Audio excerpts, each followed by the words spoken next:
The United Earth Federation's exploratory vessel Horizon makes first contact with the Vakari, a reptilian species from a Class 12 Deathworld. Earth is a Class 10. Captain Taiho Park leads the diplomatic mission, alongside Science Officer Ji-Hoo, Kim and Security Chief Do-Hyun Kang. The Vakari are initially dismissive of humans as soft mammals, unaware that Earth's challenging environment has forged humanity into resilient survivors. The meeting occurs at a neutral trade station operated by the Galactic Confederation, where various alien species gather. The Vakari commander, Skaz, makes aggressive displays of dominance that would intimidate most species, but Captain Park remains unimpressed. When a station emergency occurs, a containment breach in the lower levels, both humans and Vakari are trapped together as the station evacuates. Part 2. Trial by Fire. Captain Park, Science Officer Kim, and 3 Vakari warriors, including Commander Skaz, find themselves trapped in the station's industrial sector as toxic gas from a ruptured line threatens their survival. The Vakari, despite their scaled hide and powerful physiology, begin struggling with the caustic atmosphere. Hyori Lee, the human engineer who had been giving the Vakari delegation a tour, quickly fashions makeshift filters from available materials. The Vakari are shocked when the physically weaker humans demonstrate their adaptability by fashioning protective gear and navigating the hazardous environment with practiced ease. When Skaz collapses from toxic exposure, Security Chief Kang carries the much heavier reptilian to safety despite personal injury, demonstrating human endurance that astonishes the surviving Vakari. Part 3. Understanding the enemy. Back aboard the Horizon, Skaz recovers in the medical bay under Dr. Min-jae Ryu's care. The doctor explains to the curious Vakari lieutenant how humans evolved on a planet of constant change and threat, requiring them to adapt mentally rather than physically.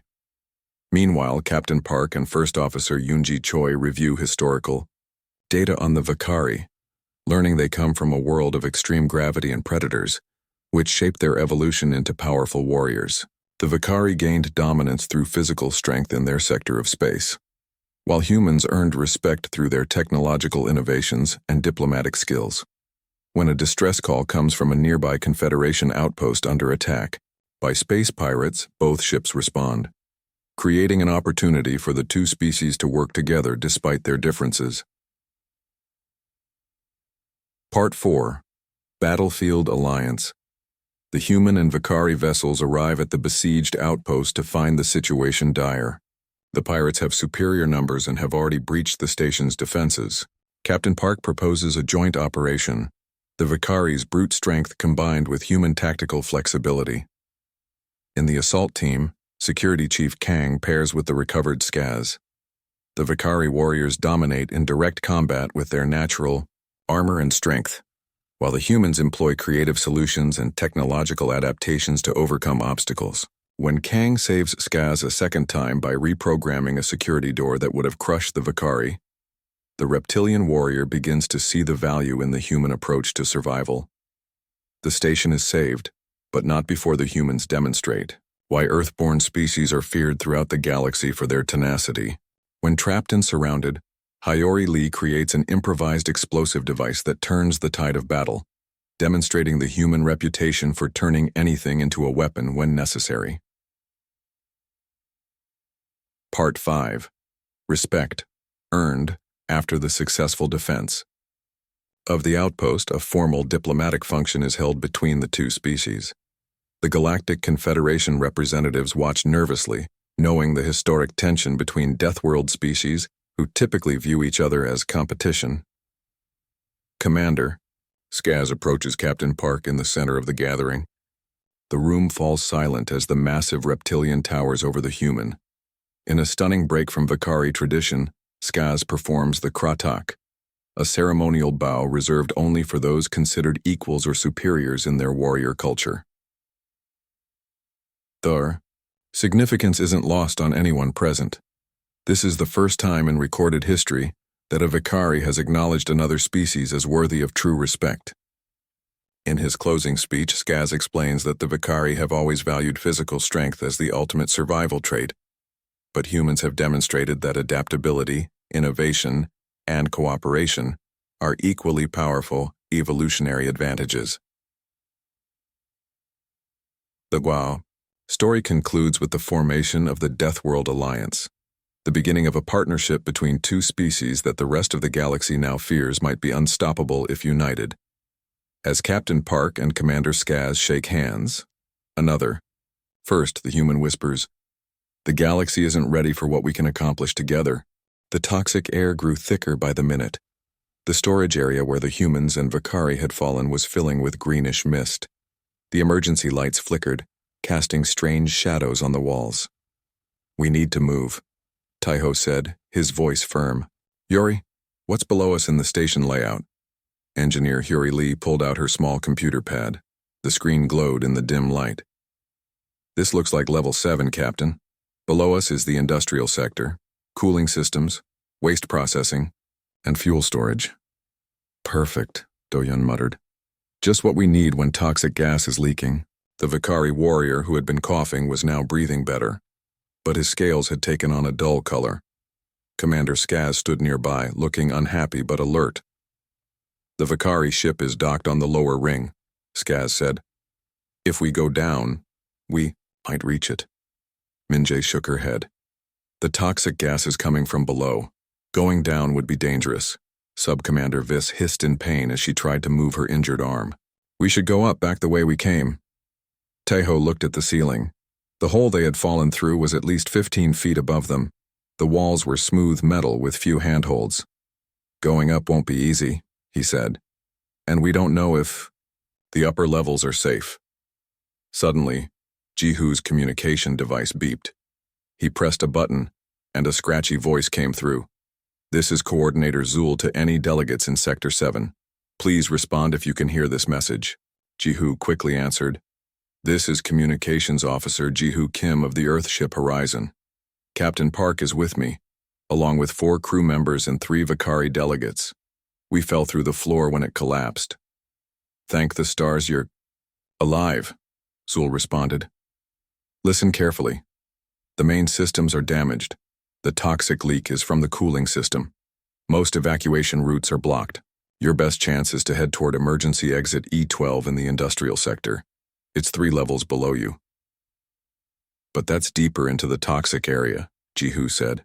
"Yes," Zul admitted. "But the emergency exits have separate air systems. If you can reach E12, you can get to the outer ring where ships are docked." The communication cut off with a burst of static. Skaz stepped forward. "It seems we must go down after all." Taiho looked at Minjae. "How long can we survive in the toxic air?" Minjae checked her scanner again. "Without protection, maybe 30 minutes before serious damage begins. The Vakari might last a bit longer due to their scales, but not much." "Then we need protection," Taiho said. He turned to Hayori. "What can we use from this storage area?" Hayori was already searching through the fallen containers. "Captain, I think these are maintenance supplies. There's cleaning equipment, repair tools. Wait, these might help." She pulled out several masks with clear face shields. "These are for cleaning crews. They won't filter all the toxic chemicals, but they're better than nothing." There were only 4 masks. Taiho looked at the 3 humans besides himself and the 3 Vakari. "We'll have to share," he said. 2 humans, 2 Vakari." Skaz made a dismissive sound. "Vakari do not need your help." Just then, the Vakari warrior began coughing again, harder this time. His knees buckled and he fell to the floor. Without hesitation, Dohyun grabbed one of the masks and placed it over the fallen Vakari's face. "Breathe slowly," he told the surprised warrior. Taiho handed another mask to Viss, who took it after a moment's hesitation. "We need to find a way down," Taiho said. "Hayori, any ideas?" Hayori was examining the floor. "There should be maintenance access points. Maybe here." She pushed aside a container, revealing a square hatch in the floor. Dohyun helped her pull it open. A ladder led down into darkness. "I'll go first," Dohyun said. He took a small light from his belt and began climbing down. Taiho looked at Skaz. "We should take turns, 1 human, 1 Vakari. That way if someone falls, the person behind can help." Skaz's yellow eyes narrowed, but he nodded. Agreed. One by one, they climbed down the ladder. Taiho went last, pulling the hatch closed behind him. The air grew worse as they descended, the green mist thicker. They passed through another level and kept going. When they reached the bottom, they found themselves in a wide corridor with pipes running along the walls and ceiling. The greenish mist was so thick here that they could barely see 20 feet ahead. Which way to exit E12? Taiho asked, his voice muffled as he shared a mask with Jihu. Hiyori checked her pad. According to the station map, we need to go right, then take the third left. As they moved forward, Taiho noticed that Skaz was walking more slowly than before. The Vakari commander's breathing sounded rough, and his scales were changing color like his warriors had earlier. Commander, you should take a turn with the mask, Taiho said, offering the one he and Jihu were sharing. Skaz shook his head. I am Vakari. We endure. They turned right at the end of the corridor and continued. The lighting here was even worse, with only a few emergency lights working. Strange sounds echoed around them. Metal groaning, liquid dripping, and occasionally, a distant boom as something exploded somewhere in the damaged station. The third left turn led them into a larger area filled with machinery. Giant tanks and pumps lined the walls. The floor was wet with leaked fluid that gave off a sharp smell even through the masks. The exit should be on the far side, Hiyori said, pointing ahead. As they carefully made their way across the wet floor, a loud cracking sound came from above. Taiho looked up to see a large pipe breaking free from its mounting. Look out, he shouted. The pipe came crashing down, spraying pressurized liquid. Most of them jumped clear, but Skaz was hit directly. The heavy pipe knocked him to the ground, and the liquid covered his body. Immediately, Skaz's scales began to smoke. He roared in pain as the chemical burned his skin. Without hesitation, Do-hyun and Taiho ran to him. Together, they pushed the heavy pipe off the Vakari commander. Skaz's scales were blistering and his eyes were unfocused.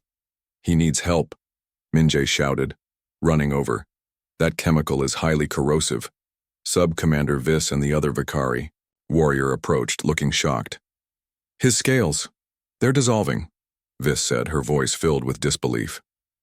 Nothing gets through Vakari scales. Taiho looked around desperately. We need to wash it off. Is there a water source? Hiyori pointed to a safety station in the corner. There, emergency wash station. They half-carried, half-dragged the massive form of Commander Skaz to the station. Hiyori pulled a lever, and clean water poured down, washing away the corrosive chemical. Skaz groaned in pain but remained conscious. The exit, Taiho reminded them. We need to keep moving. As they prepared to continue, Skaz tried to stand but fell back down. His powerful legs wouldn't support him. Leave me, he growled. Vakari don't slow the group. Do-hyun looked at Taiho, who nodded. Without another word, Do-hyun bent down and, with a grunt of effort, lifted the much larger Vakari onto his shoulders. His legs trembled with the weight, but he stayed upright. Humans don't leave anyone behind, Do-hyun said through gritted teeth. Not even 7-foot reptiles who think we're weak. The surprise on the Vakari faces was clear. Vis stared at Do-hyun as if seeing humans for the first time. How is this possible? She asked. He weighs twice what you do. Taiho smiled slightly. That's the thing about humans. When we need to be strong, we find a way. They continued toward the exit, Do-hyun carrying Skaz despite the pain it clearly caused him. The green mist swirled around them, and their time was running out. But now, something had changed. The Vakari no longer walked separately from the humans. They moved as one group, facing the danger together. The emergency exit door slid open with a hiss. Clean, fresh air rushed in and the group stumbled through. Do-hyun carefully lowered Commander Skaz to the floor, his own legs shaking from carrying the heavy Vakari. The door closed behind them, sealing off the toxic green mist. They were in a small room with another door on the opposite side. Lights on the wall showed they were in a decontamination chamber. Everyone stay still, Hiyori said. The system needs to clean us. Jets of water sprayed from the walls, washing away the toxic chemicals. Then warm air blew from vents, drying them. A green light appeared above the far door. "We're clear," Taiho said. "Let's go." The far door opened to reveal a wide corridor with normal lighting. Signs on the wall showed they were in the outer ring of the station where ships docked. They had made it. Skaz was conscious but weak. His scales were damaged in many places, showing raw skin beneath. He breathed with difficulty. "We need to get him to our ship," Taiho said. "Our doctor can help him." Vis looked uncertain. "Vakari medicine is different from human medicine." "Right. Now any medicine is better than none," Minji said firmly. Taiho touched his communication device. "Captain Park to Horizon, do you read me?" After a moment, a voice answered. "Captain, this is First Officer Choi. We've been worried. Are you okay?" "We're alive, but we have wounded. 3 Vakari are with us, and Commander Skaz is badly hurt. We're on the outer ring near Docking Bay 14. Can you send help?" "Medical team is on the way, Captain." On the horizon, Skaz lay on a medical bed. The bed was too small for his large body, so his feet hung over the edge. Dr. Minjae Ryu moved around him, checking instruments and applying medicine to his damaged scales. Vis and the Vakari warrior stood nearby, watching closely. Taiho stood just inside the door with Do-hyun beside him. "How is he?" Taiho asked. Minjae looked up from her work. The chemical caused serious damage to his scales and the skin underneath. He also breathed in a lot of the toxic gas. But he's strong. He'll recover. Skaz opened his yellow eyes. "Human," he said, looking at Do-hyun. "You carried me." Do-hyun. "Got it. I did. Why? I am your enemy." "No," Do-hyun said. "You are our guest. On Earth we help those in need even if they don't like us." Skaz was quiet for a moment. "Your body is smaller than mine. Weaker. Yet you carried me when I could not walk. How is this possible?" Minjae spoke as she continued treating his wounds. "Humans evolved on a world that tried to kill us every day, just like Vakari did. But we didn't develop thick scales or huge muscles. Instead, we adapted here." She tapped her head. "When a human needs strength, the body releases chemicals that allow us to use more muscle power than normal. We call it the fight-or-flight response, or sometimes hysterical strength. Mothers have lifted heavy vehicles to save their children. People with broken legs have walked miles to find help." Skaz looked at Do-hyun with new interest. "So humans become strong when needed, then return to weakness?" "We conserve our energy," Do-hyun explained. "Using full strength all the time would waste resources. Efficiency matters on a death world." On the other side of the medical bay, Taiho noticed that Vis was holding her injured arm carefully. "Dr. Ryu should look at your arm when she's finished." "With Commander Skaz," he said. Vis shook her head. "It will heal." "It will heal better if it's set properly," Taiho said. "Being in pain doesn't make you stronger. It just makes you in pain." The Vakari female looked at him for a long moment. Then, to his surprise, she made a sound that might have been a laugh. "You humans are strange," she said, "but perhaps not as soft as we thought." Meanwhile, on the bridge of the horizon, First Officer Eunji Choi was reviewing data about the Vakari. The main screen showed images of the Vakari homeworld, a planet with red skies, active volcanoes, and vast deserts. The gravity was stronger than Earth's, and the atmosphere contained more sulfur. "Their planet makes ours look like a garden," Communications Officer Ji-hoo Kim said, looking at the images. "Both are death worlds by Galactic Confederation standards," Yoonji replied. "But yes, theirs seems worse in some ways." She scrolled through more information. "The Vakari evolved from ambush predators. They value strength above all else. Their society is built on a strict hierarchy determined by combat." "So, to them being physically strong is everything," Ji-hoo said. "No wonder they dismissed us as weak." Yoonji nodded. "They judge us by their standards just as we judge them by ours." "And yet," Ji-hoo said thoughtfully, "our security chief carried their commander to safety. That must have confused them." "Good," Yoonji said with a small smile. "Sometimes confusion leads to learning. Back in the medical bay, Skaz was sitting up. His scales were covered with a clear medicine that soothed the burns. He was breathing more easily now. "Tell me about Earth," he said to Minjay. "What makes it a death world?" Minjay pulled up images on a screen. She showed him Earth's many environments, from frozen poles to burning deserts, from deep oceans to high mountains. Earth has over 20 major climate zones, she explained. Most planets have 3 or 4. Our weather can change dramatically in a single day. We have earthquakes, volcanoes, hurricanes, floods, and droughts.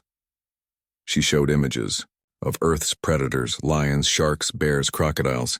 These creatures would be considered apex predators on most worlds.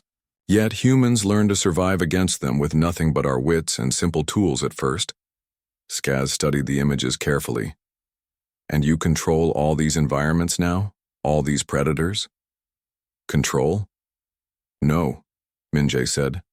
"We've learned to live with them, to adapt to each environment. Humans can survive in the Arctic cold or the desert heat because we adapted our behavior instead of our bodies." The Vakari commander was quiet for a long time, thinking. Finally, he said, "On the Vakari world, the strong survive by crushing the weak. This is the natural way."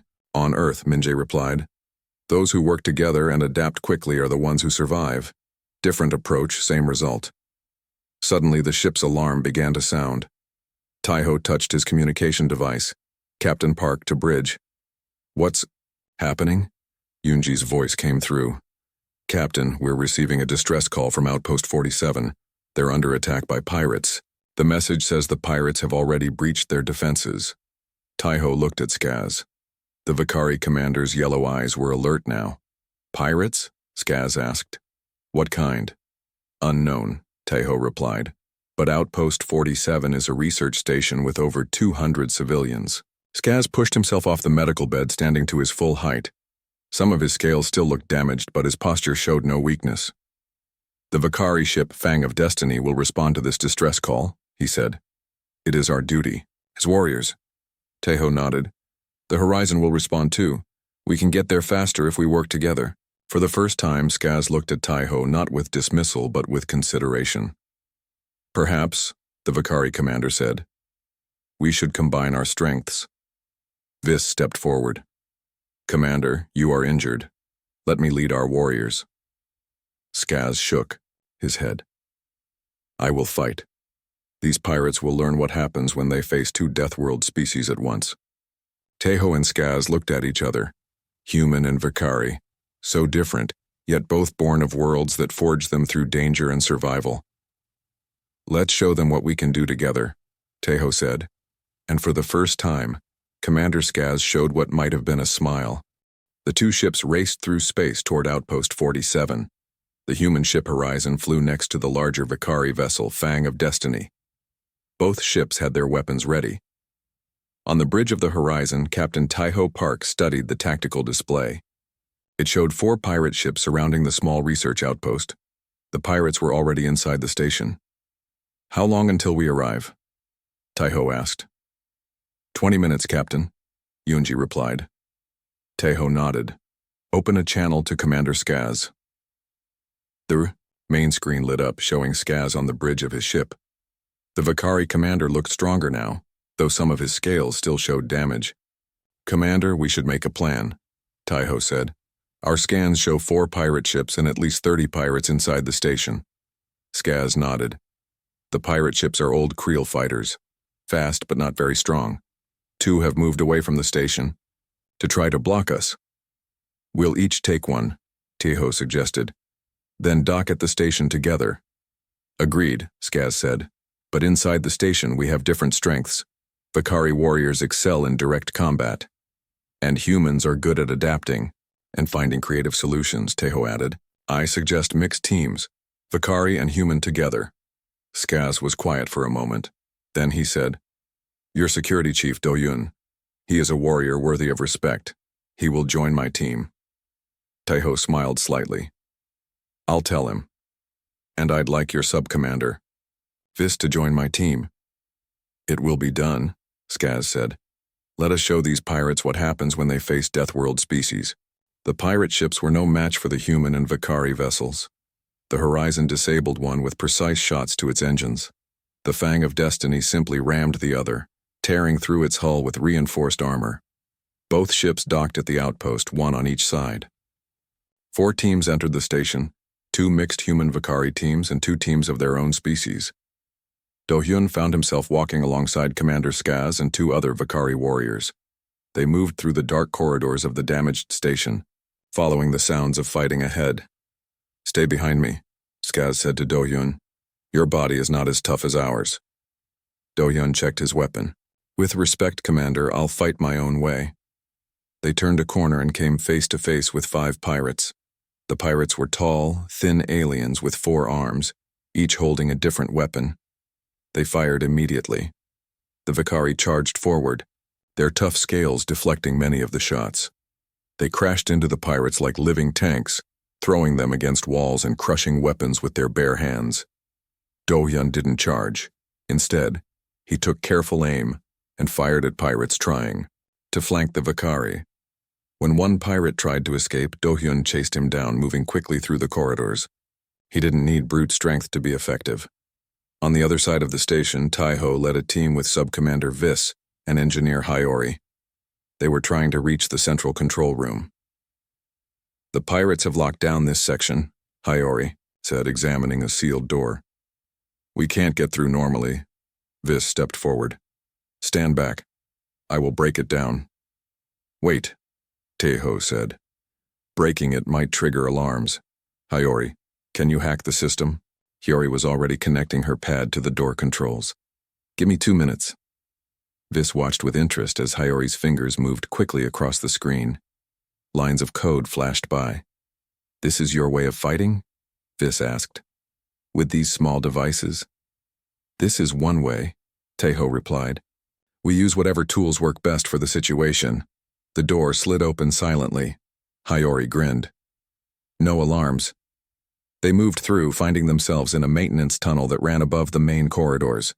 Below them, through metal grates in the floor, they could see pirates moving around, unaware of the humans and Vicari above them. "This is smart," Vis admitted. "We can move without being seen." They continued through the tunnel until they reached the area above the control room. Looking down through the grates, they saw 6 pirates holding 10 station workers hostage. "We need to take them all out at once," Taiho whispered. "Or they might hurt the hostages." Vis flexed her powerful hands. "I can drop down and attack, but not fast enough to get all 6 before they react." Taiho thought for a moment. Then he turned to Hyori. "The environmental controls. Can you access them from here?" Hyori looked around and spotted a small control panel. "Yes, I think so." "Good," Taiho said. "Here's the plan." Meanwhile, Do-hyun and Skaz's team had fought their way to the station's power core. 8 pirates were trying to steal valuable fuel cells. "They're too spread out," Do-hyun said. "We can't rush them all at once," Skaz growled in frustration. "Then what do you suggest, human?" Do-hyun studied the room carefully. "See those tanks along the wall? They contain cooling fluid for the power core. If we can break them open, the room will fill with cold mist. It won't hurt us, but it will blind them. And then we strike," Skaz said, understanding. "Good plan." Do-hyun aimed his weapon at the tanks and fired. The cooling fluid burst out, instantly creating a thick, white fog that filled the room. The pirates shouted in confusion, unable to see. The Vicari warriors charged into the fog. Do-hyun followed, moving quietly through the mist. He could hear the sounds of fighting but couldn't see clearly. Suddenly, a pirate appeared right in front of him, swinging a metal bar. Do-hyun ducked under the swing and fired his weapon, stunning the pirate. Another pirate grabbed him from behind. Do-hyun felt strong arms wrap around his chest, squeezing the air out. He couldn't break free from the 4-armed grip. Then a large shape loomed out of the mist. Commander Skaz grabbed the pirate and tore him away from Do-hyun. With one powerful blow, Skaz knocked the pirate unconscious. "Now we are even," Skaz said.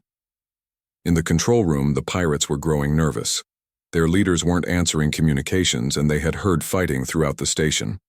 "Watch the hostages closely," the pirate leader ordered. "They're our only way out of here." Suddenly, the lights went out. At the same time, the ventilation system roared to life, blasting cold air into the room. The temperature dropped rapidly. The pirates shouted in alarm. Their species came from a warm world and hated the cold. They huddled together, shivering and confused. That's when the grate in the ceiling crashed down and Vis dropped into the room. She landed among the pirates like an angry predator, striking with incredible speed and power. Taiho and Hayori followed, targeting the pirates who were still guarding the hostages. In the cold and darkness, the pirates were slow and clumsy. The team from the Deathworlds, used to harsh conditions and adapting quickly, moved with confidence. Within minutes, all 6 pirates were defeated. The hostages were safe. "Thank you," one of the station workers said, looking with wonder at the human and Vakari team. "We thought we were going to die." "You're safe now," Taiho said. He turned to Vis. "Good work, Sub-Commander." The Vakari female nodded. "Your plan worked well. The cold was unexpected." "Humans are full of surprises," Taiho said with a smile. When all the teams met back at the ships, the victory was complete. The pirates had been captured, and all the station workers were safe. Both human and Vakari crews had fought well. Do-hyun and Skaz walked side by side, both bearing minor injuries from the fighting. "You fought well for a human," Skaz said. "Different from Vakari ways, but effective." "Your people were impressive too," Do-hyun replied. "We make a good team." Skaz looked thoughtful. "Perhaps there is more than one way to be strong." As they reached the ships, Taiho and Vis arrived from the other side of the station. They were talking together, comparing notes on the battle. "The Galactic Confederation will be surprised," Vis said. "Humans and Vakari working together. Most species thought we would fight each other. Maybe we're not so different after all," Taiho suggested. "Both our species survived worlds that tried to kill us. We just found different ways to do it." Skaz looked at the humans standing before him. Small, without scales or claws, but undeniably clever and brave. Perhaps there was more to strength than he had thought. "Return to your ship, Captain Park," he said. "When we go back to Harmony Station, we will have much to discuss." Harmony Station looked different now. The damage from the explosion had been repaired. The toxic gas was gone. The hallways were clean and bright again. But something else had changed too. The way aliens looked at the humans and Vakari walking, side by side. News of their joint mission to save Outpost 47 had spread quickly. The Galactic Confederation was buzzing with talk about the 2 Deathworld species working together instead of fighting each other. No one had expected this. Captain Taiho Park walked with Commander Skaz toward the Grand Meeting Hall. Behind them came their crews, humans and Vakari, no longer separated but mixed together. Do-hyun and Vis were talking about fighting techniques. Hayori was showing a Vakari engineer how her small computer pad worked. The Confederation representative seemed nervous, Taiho said quietly. Skaz made a sound that might have been a laugh. They should be. 2 Deathworld species as allies is something they have never seen before. They reached the large doors of the meeting hall. The blue-skinned coordinator Zul was waiting for them. "Captain Park, Commander Skaz," Zul said, bowing slightly. "The representatives are ready for you." The doors opened, revealing a huge round room. 7 raised platforms formed a circle, each holding representatives from different alien species. In the center was an open space where Taiho and Skaz now stood. Hundreds of other aliens watched from seats rising up around the room. The head representative, a tall, thin alien with silver skin, stood up. "We welcome the human and Vakari delegations. We have called this meeting to officially recognize your actions at Outpost 47 and to discuss the future relations between your species." Taiho stepped forward. "Thank you, Representative Kahl. The United Earth Federation values peace and cooperation with all species, including our new Vakari friends." Murmurs ran through the crowd. The word friends caught many by surprise.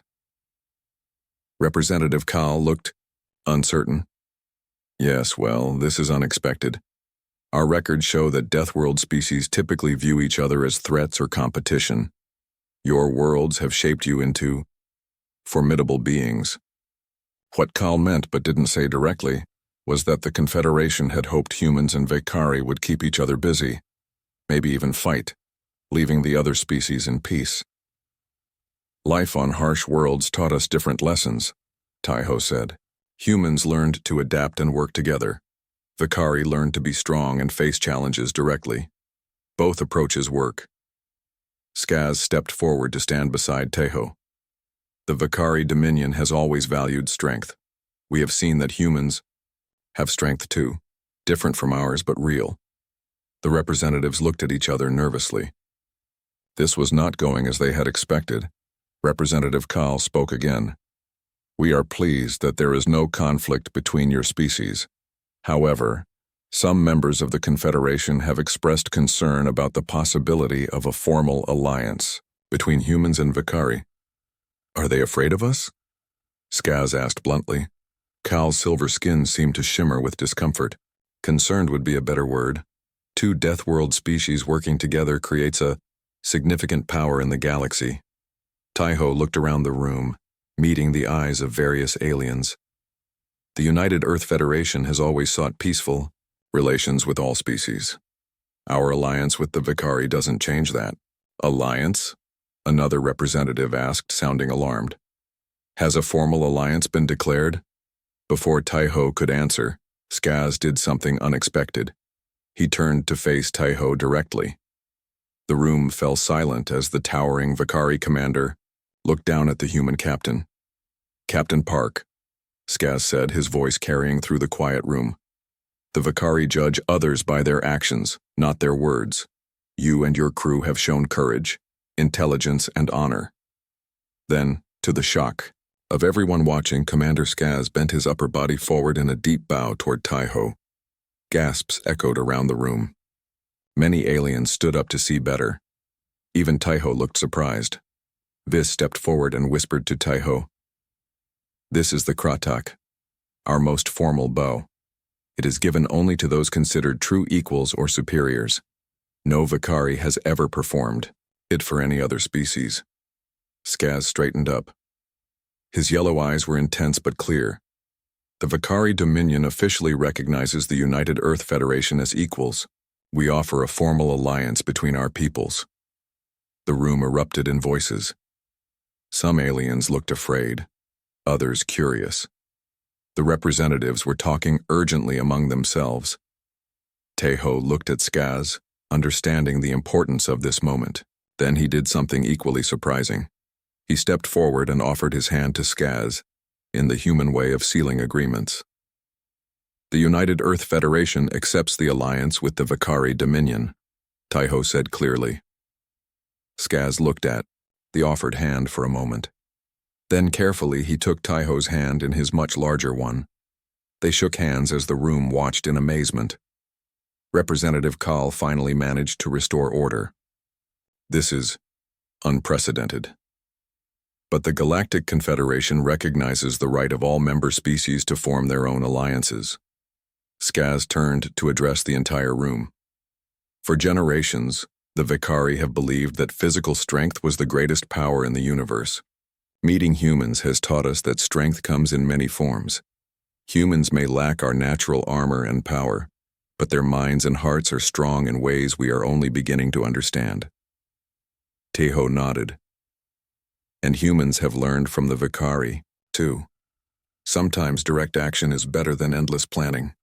Sometimes standing firm is better than always adapting.